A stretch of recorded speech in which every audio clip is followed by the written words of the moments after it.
দাঁড়াও শায়লা, আজ থেকে তুমি আর এ বাড়িতে থাকতে পারবে না। থাকতে পারবো না? কিন্তু কেন? কালা সাহেবের লোকজন এসে আমাকে শাসিয়ে গেছে।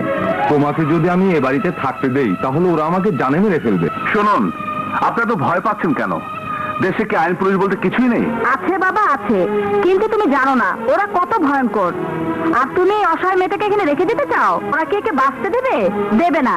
তার চেয়ে বরং নতুন একটা কেস দিয়ে ওকে জেলে ঢুকিয়ে দাও, অন্তত ওর জানটা বেঁচে যাবে। এসো, এসো আমার সাথে।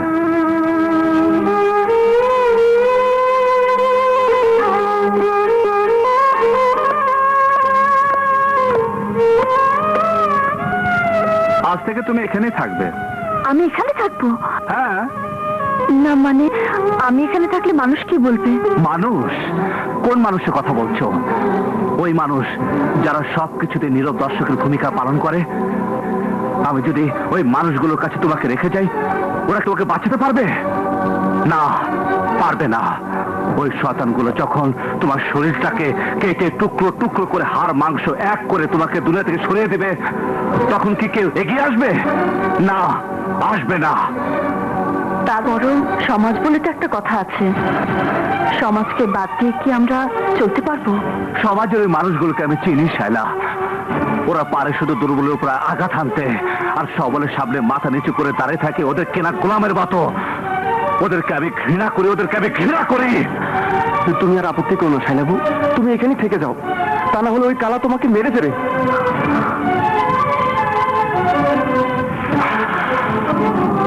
ঠিক আছে, আমি এখানেই থাকবো।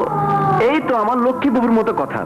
জানো বাবু, নিজের হাতে রান্না খেতে খেতে পেটে চর পড়ে গেছে। এবার মন ভরে তোমার হাতে রান্না খাবো। কি খাওয়াবে তো?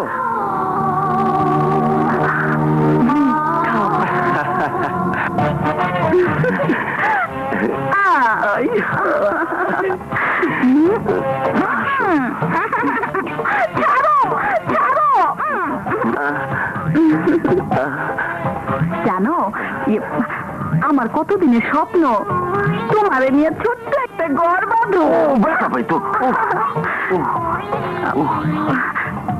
সুন্দর একটা সংসারের বাবা গো।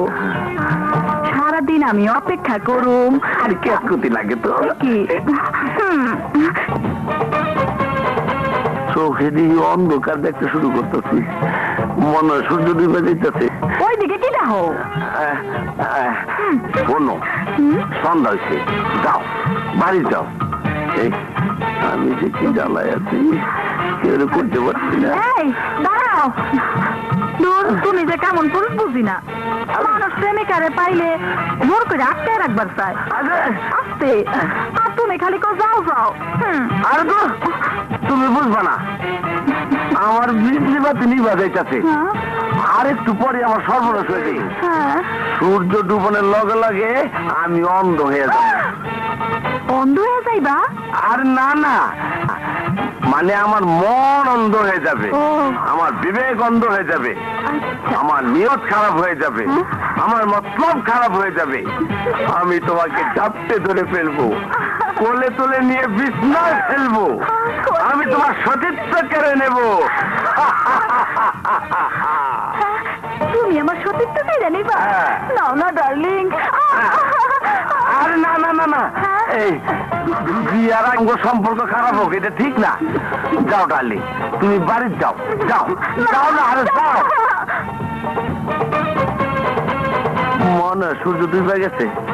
হায় আল্লাহ, ওরে কেমন করে বুঝাই যে সূর্য ডুবে গেলে আমি অন্ধ হয়ে যাবো।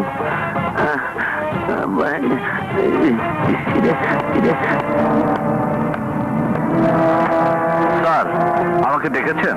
হ্যাঁ ইন্সপেক্টর, মনে রেখো তুমি আমার সামনে সামান্য একটা শিশু মাত্র। হাওয়ায় বেশি উঠতে চেষ্টা করো না, তোমার চাকরি খেতে আমার তো 1 সেকেন্ডের বেশি সময় লাগবে না। তুমি মনে করো না আমি তোমাকে যা খুশি তাই করতে দেব। কি করেছি আমি? কি করনি তুমি?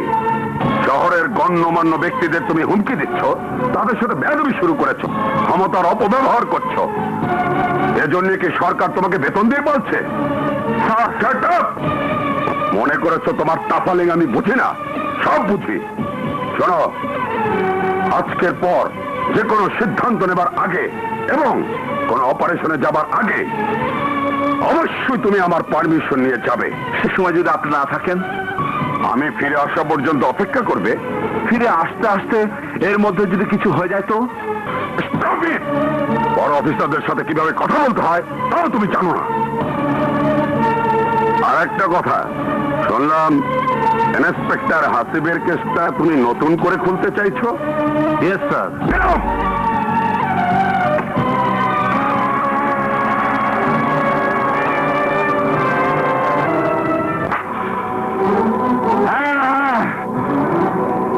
আমি চরিত্রহীন লম্পট। আজ আজ যদি সত্যি কথা বলি, মুখ খুললে তাকে চরিত্রহীন লম্পট বলা হয়। দাম নেই, দাম নেই, সততার কোনো দাম নেই, কোনো দাম নেই। সৎ অফিসার হয়ে কাজ করতে চাইলে চারিদিকে চারিদিকে শত কোটি বাধা। সবাই সবাই তাকে আটকে রাখতে চায় মিথ্যার শিকল দিয়ে, মিথ্যার শিকল দিয়ে। হ্যাঁ, আমি আমি সব বন্ধ করে দেব, আমি সব ফাইল বন্ধ করে দেব, সব প্রমাণ আমি আগুন দিয়ে জ্বালিয়ে পুড়িয়ে ছাড়খাড় করে দেব। আমার আমার চাকরির জন্য, আমার চাকরির জন্য আমি সব সততাকে গলা টিপে হত্যা করব, হত্যা করব।